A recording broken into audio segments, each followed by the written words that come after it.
गत क्लास में पढ़ी जमक अलंकार बर्तमान आम पढ़ा श्लेष अलंकार। प्रथम जाना श्लेष अलंकार क्या कहुए। श्लेष अलंकार लक्षण हूँ जो गोटे शब्द दुई बा तहिरु अधिक भिन्नार्थ प्रकाश करे ताहाको श्लेष अलंकार कहुए। जो अर्थात जो अलंकार जो साहित्य काव्य खंड वाक्य खंड में गोटे पदर भिन्न अर्थ प्रकाश करा अनेक गोटे शब्द तार दुई बा तहिरु अधिक अर्थ प्रकाश कहे श्लेष अलंकार।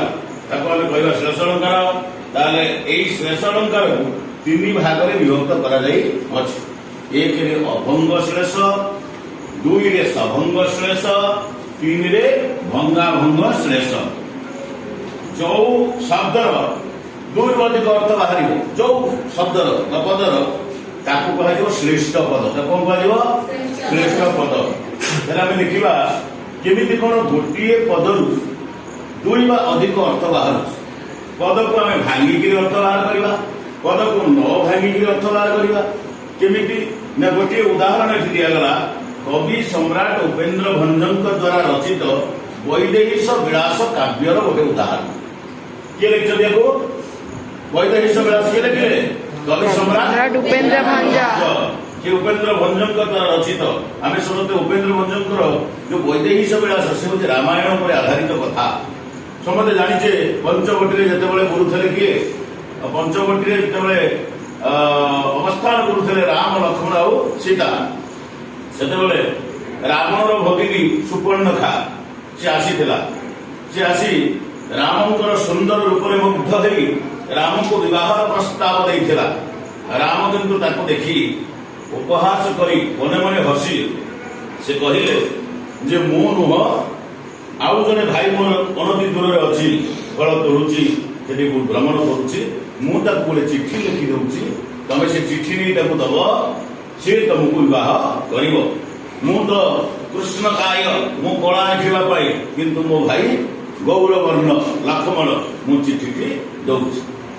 असुरणी बा राक्षसी से अत्यंत खुशी गला खुशी ही चिट्ठी ग्रहण कला। राम से गोटे पत्र लिखिले बाबू नाक श्री दान योग्य जशा को बिहर कानन कर आलिंगन।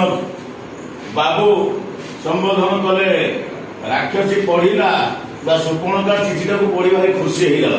ठीक अच्छे ये बड़ भाई जिते सान भाई पाखक बाबू बोली संबोधन कर लिखते बाबू नाक श्री दान योग्य जशा।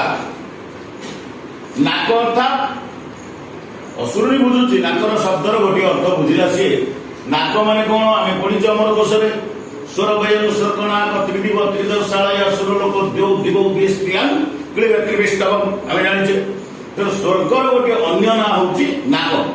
राक्षसी बुझिला नाक अर्थात स्वर्ग।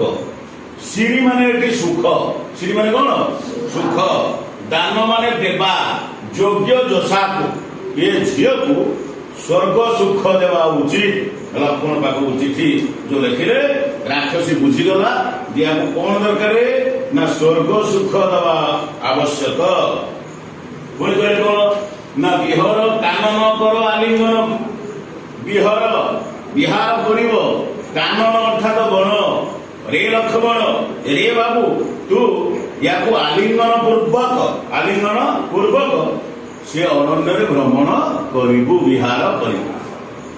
असुरणी सुपर्णखा ये चिठी देखी अत्यंत प्रीत अत्यंत खुशी है लक्ष्मण को देदेला तो मो भाई दे तार आभिमुख्य तार उद्देश्य ये राम अनुज लक्ष्मण को से विवाह कर चिठी बुझिला से किंतु लक्ष्मण जिते निज बड़ भाई रामचंद्र स्वहस्त लिखित पत्र को अध्ययन कले पाठ कले से सी तार अर्थ अलग बाहर कले केमती अर्थ बाहर देख बाबू बाबू ठीक रहा ये भंगा भंग है नहीं।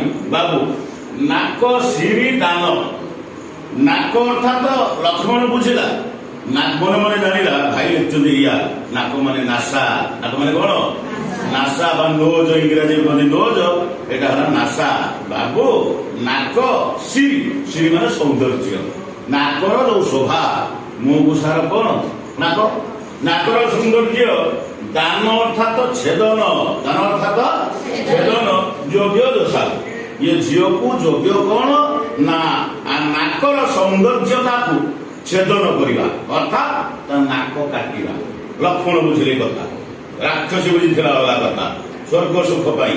ହେଲେ ଲକ୍ଷ୍ମଣ ବୁଝିଲେ, ଭାଇ କହିଛନ୍ତି ତା ନାକର ଶୋଭାକୁ କଣ କରିବା ପାଇଁ ପଡିବ? ଛେଦନ କରିବାକୁ ପଡିବ।